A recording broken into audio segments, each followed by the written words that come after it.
Sejam bem-vindos, fiel. Uma excelente segunda-feira, uma excelente semana. E vamos aqui agora com mais um vídeo no canal, trazendo essas últimas informações e toda a repercussão na mídia dessa derrota do Timão diante da equipe do Mirassol pelo placar de 2-1. Resultado ruim que deixou o Corinthians na zona de rebaixamento, mas com uma arbitragem muito ruim e que sim influenciou no resultado do Timão. Estou trazendo um corte aí com essas análises. Se inscreva no canal, deixa seu like. Se quiserem deixar a opinião de vocês aí nos comentários. E vamos com. O Mirassol fez um jogo assim, ok, o Mirassol. O Corinthians é que não conseguiu assim entrar no jogo, só foi entrar no jogo no segundo tempo quando o Diniz colocou jogadores de quem ninguém esperava nada. Pedro Raul, Dieguinho, Labiade, esses caras melhoraram o jogo do Corinthians, deram gás. Ranieri pela direita. Jogou bem. Mais um jogo que ele joga bem pela direita, né? E o Bidu pelo lado esquerdo. Outro bom jogo do Bidu. Mas eu vi vocês falando sobre isso ontem à Outro noite. bom Os jogo do dois Bidu. gols do Mirassol foram em cima do lado esquerdo do Corinthians. Um o foi um Carlos pênalti Eduardo que... atropelou ele com batata, né? Naquela jogada de linha de fundo ali. Não, um bom jogo do Bidu, assim, de bola, assim, de controlar o jogo, armar o jogo, tava na direita, tava na esquerda, atacou. Ele foi o principal jogador articulador Ele não se do omite, Corinthians. ele é um jogador que participa o tempo inteiro. Ele foi o principal articulador do Corinthians com a bola nos pés. Tem um né? momento que ele vai dar bote no outro lado do campo para fazer cobertura, ele é muito ativo, isso aí. Agora, achei a arbitragem, assim, ó, tudo bem, o VAR salvou. Mas, pô, imagina se não tivesse VAR. Ou se o VAR decide manter a decisão de campo. 13 do primeiro tempo. O Candançan completamente sem visão do lance, longe, dá vermelho direto pra isso daí. Pô, não dá, gente. Pra mim foi aquele Olha lá, cara... parece que o quarto árbitro tá cantando pra ele. E aí ele cai e dá o vermelho direto. Aí o VAR chama, corrige, mas aí separa o jogo, esfria o jogo, diminui a intensidade da partida. Com 13 minutos, já para dar esse cartão. Depois ele anula. Eu confesso que eu já vi por vários ângulos e não tô conseguindo encontrar o pênalti a favor do Mirassol. Eu não tô conseguindo encontrar. Não, o pênalti tem a mão esquerda tem um no puxão jogador ali, do Mirassol, Zé, que você vai mas decidir se é ou não. Né? Eu não daria. Eu não daria. Não, aí essa é a discussão, você daria ou não, mas você entende por que o árbitro marcou. Cara, mas assim, pra ser pênalti tem que ter uma causa e efeito. O jogador tem que cair por causa desse puxão. Vocês acham mesmo que o jogador cai por causa desse... eu acho que quando inventaram essa história de intensidade na jogada é Fica muito subjetivo, relativo. Muito relativo. É aquela história que quando você vai pular que o cara te dá um toquezinho que não precisa nem ser muito forte. É o suficiente. Ó, a mão esquerda dele, tá vendo? Ele puxa, mas aí vem a história, a intensidade, dá pra botar... Aí, Nossa senhora, eu não achei nada, cara. Nada, não achei absolutamente nada. O jogador cai. Nada, o juiz marca. Eu não achei nada. Nada. E o Mirassol faz 2-0. E aí o Corinthians... Ali era 1-0, né? Oi? 1-0, desculpa. E aí o Corinthians, na entrevista, fica indignado com uma reclamação que, confesso, também não consigo encontrar nada aqui, Corinthians. O Corinthians está reclamando de uma falta no Garro, quando o Mirassol recupera a bola. O Corinthians fez um escândalo com esse lance. O Paes, né? O Paes e o próprio Diniz falou que foi falta. Eu não consigo... Você vê que ninguém reclama. Cadê? Eles não reclamam do pênalti, eles reclamam disso aí. Ninguém reclama. Então... Nada. Nada, não aconteceu nada. Olha lá, foi nada. O Garro é que pisa no jogador, nem reclama, nem foi nada. Eu insisto, eu não acho que a arbitragem... Não dá pra explicar a derrota pela arbitragem. Não, mas o jogou muito Candançan mal. é um árbitro complexo. Mas a arbitragem também estraga o jogo, assim, é muito ruim o jogo. Agora o Corinthians tem uma sequência curiosa, porque ele joga Libertadores, clássico com o São Paulo e depois Copa do Brasil, né? E o Corinthians, nos últimos anos, tem demonstrado pelo... Santa Fé, quinta-feira, São Paulo domingo. E Barra, né? Barra. O Corinthians não consegue administrar 3 campeonatos ao mesmo tempo. A gente viu nos últimos anos, quando tem um monte de coisa para administrar, começa a dar tudo errado. O ano passado chegou na reta final da Copa do Brasil, foi campeão, sofrendo no Campeonato Brasileiro. No outro ano, que tinha Sul-Americana e Copa do Brasil, a mesma coisa. No outro ano também. Então vai ser uma sequência aí para entender como é que o Diniz vai descansar e aproveitar esse time que está bem na Libertadores, né? Já está praticamente classificado. E pensando em Copa do Brasil e na reação que é necessária no Brasileiro, né? Porque se fala muito, ainda está pagando conta do começo do Campeonato Brasileiro com o Dorival, mas jogou contra o Palmeiras com 1 a menos. 2 a menos. 2 a menos, mais tempo com 1 a menos, depois com 2 a menos. Ele precisa reagir no Campeonato Brasileiro, porque a gente viu nos últimos anos que quando ficou negociando com a zona de rebaixamento, teve dificuldade. Vai pegar o São Paulo agora, né? Tem o clássico, Corinthians e São Paulo. É no mesmo horário do jogo da Chapecoense do Mirassol com a Chapecoense. É Mirassol e Chapecoense o jogo. O Santos também joga nesse horário. O Santos é quem? Santos e Bragantino. Os 3 estão jogando no mesmo horário. Ao final, às 8h30 da noite, a gente vai saber quem está na zona de rebaixamento, com grande chance de ser, porque o Mirassol pega a Chapecoense, um grande. Em cima do que a Ana falou, é por isso que, por exemplo, eu acho que o Renato, né, priorizou o Campeonato Brasileiro em função das últimas participações do Vasco, né? Então, na Sul-Americana, ele colocou o time em reserva, porque ele quer o time inteiro exatamente na competição mais importante que o Vasco disputa, pelo menos. Eu confesso que não espero um campeonato muito melhor do que isso, não. Acho que o Corinthians vai ficar ali se arrastando no Brasileiro e vai tentar... Não pode ficar na zona de rebaixamento, não, óbvio que não. Mas eu espero que... Eu acho que o Corinthians... Se arrasta ali perto do 10º, no 11º, mas se arrastar no 17º é perigoso. Como foram os últimos anos. Ele vai se arrastar no Brasileiro e vai tentar algo nas Copas. Sabe por quê, Rizek? Porque os times da zona de rebaixamento, quando os que brigam ali para não cair, né, que entram com a necessidade de se manter na Série A, eles começam a entender o campeonato que ele precisa disputar logo. E por mais que eles acabem, de certa forma, sendo rebaixados, eles começam a tirar ponto da galera que está brigando ali e leva a dificuldade. A gente viu isso, é um histórico do Campeonato Brasileiro. A gente viu o Remo, por exemplo, que é um time que entra no Campeonato Brasileiro para se manter buscando ponto contra o Botafogo. O Mirassol, que também quer repetir o campeonato do ano passado, tirando ponto de um concorrente direto. Então o Corinthians tem que acordar. Não dá para um time com esse nível de investimento ficar remando ali na zona de rebaixamento. E com a concorrência, né? Coloca a classificação. Vocês vão ver que a diferença do 9º colocado, que é o Vitória, para o Corinthians, que é o primeiro no Z4, é de 3 pontos. O Vitória tem 2 vitórias a mais, beleza? Então não é por uma rodada que ele entra. Mas do Botafogo, 10º até o Corinthians, é a zona Lino. Todo mundo com possibilidade de terminar o campeonato. Você tem 5 times ali, do 10º do Botafogo até o Grêmio, todos com 17 pontos. Assim, é gente grande demais, a diferença mínima e ninguém conseguindo engatar uma sequência. O Cruzeiro, que estava começando a colocar a cabeça fora d'água, já teve uma derrota enorme nesse fim de semana. Então, assim, olha a quantidade de gente grande nesse momento, muito próximo ou dentro do Z4. Nós vamos para intervalo. Edu, queria que você falasse um pouquinho do clima por aí. A gente falou tanto dessa invencibilidade com o Diniz, o time não tinha perdido ainda, não tinha sofrido gols. Ontem a coisa não foi tão legal assim. Apesar do clima bom na Libertadores, o time precisa acordar no Brasileiro, né, amigo? Boa tarde.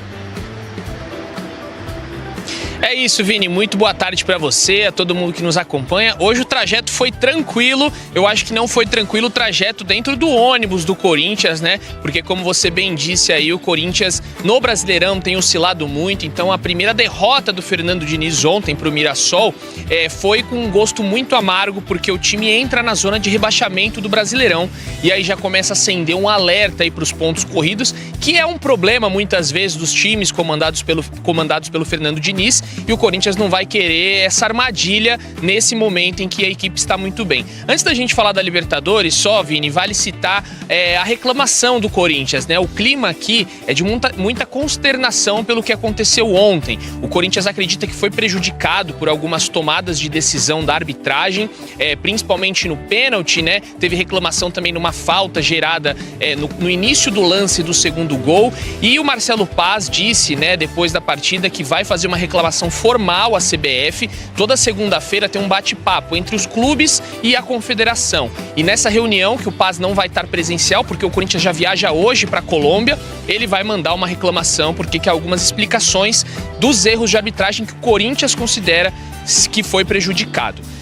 Dito isso, o Corinthians não vai treinar aqui hoje, isso porque o time já pega o voo para a Colômbia para enfrentar o Santa Fé na quarta-feira. O Corinthians decidiu aí antecipar um pouco, né? Geralmente viaja um dia antes, só que pela distância da Colômbia, para ter um pouco mais de preparação, um pouco mais de descanso para os jogadores já no local da partida. O Corinthians chegou há pouco, inclusive o ônibus aqui, mas é um bate e volta, já vai bater aqui no centro de treinamento e daqui a pouco já vai para o aeroporto, porque porque o Corinthians enfrenta o Santa Fé às 9h30 da noite pela Libertadores, pelo Grupo E, e já pode garantir a classificação antecipada. O Corinthians, se vencer essa partida, não precisa depender de ninguém, porque Platense, Peñarol são os times ali, né, que ainda brigam, mas se o Corinthians ganha, vai a 12 pontos, 100% de aproveitamento, e não vai conseguir ser alcançado pelo terceiro colocado, que neste momento é o Peñarol. Se eu não me engano, o Santa Fé ou o Peñarol, agora me falhou a memória aqui, mas eles estão em Peñarol e Santa Fé, estão empatados com um ponto só, então se o Corinthians chegar aos 12, não vai poder ser mais alcançado, e é isso que o Corinthians espera, que vença esse jogo, garanta a classificação e foque no Brasileirão, porque no final de semana tem o São Paulo clássico e o Corinthians precisa conquistar pontos no Campeonato Brasileiro. Vini? E a gente fala justamente do adversário do Corinthians no final de semana agora. Eduardo Rodrigues atualizou o noticiário do Corinthians. Então, vamos aos lances polêmicos dessa partida, a começar pelo cartão que foi dado vermelho para o Edson Carioca e depois na revisão do Matheus Candançan, ele acabou aplicando o amarelo mesmo. Na intensidade, né? A gente vê muitas vezes que no olho você vê a intensidade. Agora, intenção, você não consegue ver. Diz que ninguém vê a intenção do cara num lance como esse. Mas a intensidade era vermelho pra mim aí. Aí o VAR chama e volta um lance, olha lá. Um carrinho por trás, o cara tá com a bola. Pra mim, a intenção e a força que ele entrou, expulsão. Edu Dracena, vermelho ou amarelo pra você nesse lance? O que é mais justo? Amarelo. Amarelo. Pra mim, amarelo. Ele fez justo aí, reverteu o cartão vermelho, porque a gente vê realmente, o Ronaldo fala da força, assim, a gente não dá pra entender qual a força, se é forte, se é fraco, não, se é só médio. Ver. A força entendeu? Você vê. A intenção você vê realmente não vê. que não pega no Matheus. Então, pra mim, é cartão amarelo. Francisco Garcia, você é o cara que define a arbitragem aqui. Eu de verdade, acho que é para amarelo, porque ele dá o carrinho por trás, que você assume um risco, mas ele tá meio que tirando a perna, assim, sabe? E aí ele não atinge em cheio, tudo isso você tem que avaliar. Eu até entendo o juiz dar vermelho no campo, né? Porque na velocidade, mas corretamente acho que o VAR interferiu e acabou dando só o amarelo. Ele virou personagem, né? Porque ele faz o segundo gol depois do Edson Carioca. E há poucos dias, por coincidência, eu conversava com o Edu aqui nos bastidores e falei do Carlos Eduardo.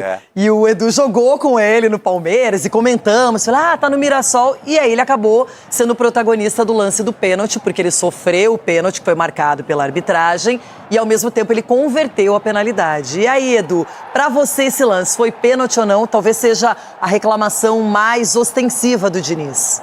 Pênalti, claro, acertou.